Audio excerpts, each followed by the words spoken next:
राष्ट्रपती द्रौपदी मुर्मू यांच्या उपस्थितीत नवी दिल्लीत 6वे राष्ट्रीय जल पुरस्कार प्रदान।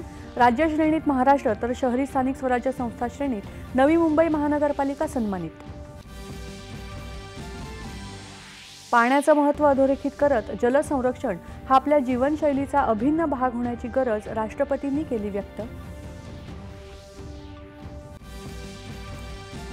दिल्ली कार स्फोट प्रकरणी हरियाणामधल्या अल फलाह विद्यापीठाशी संबंधित ठिकाणी सक्तवसुली संचालनालयाचे छापे। काश्मीर खोऱ्यातही काही ठिकाणी छापे। बांगलादेशच्या माजी पंतप्रधान शेख हसीना यांना बांगलादेशमधल्या न्यायाधिकरणानं सुनावलेल्या मृत्यूदंडाच्या शिक्षेचा संयुक्त राष्ट्र, आंतरराष्ट्रीय मानवाधिकार कार्यालय आणि ॲम्नेस्टी इंटरनॅशनलकडून निषेध।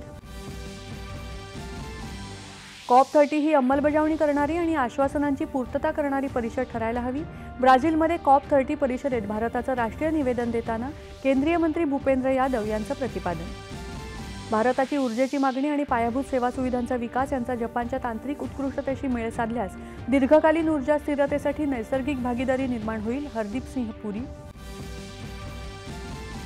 मुख्यमंत्री माझी लाडकी बहीण योजनेच्या ई-KYC प्रक्रियेला 31 डिसेंबर 2025 पर्यंत मुदतवाढ। महिला आणि बालविकास मंत्री अदिती तटकरे यांची माहिती।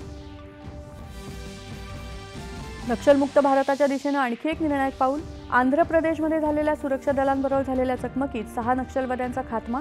जहाल नक्षलवादी माडवी हिडमाचाही समावेश। आणि जागतिक मुष्टियुद्ध चषक स्पर्धेत पहिल्याच दिवशी भारताच्या मुष्टियोद्ध्यांची चमकदार कामगिरी।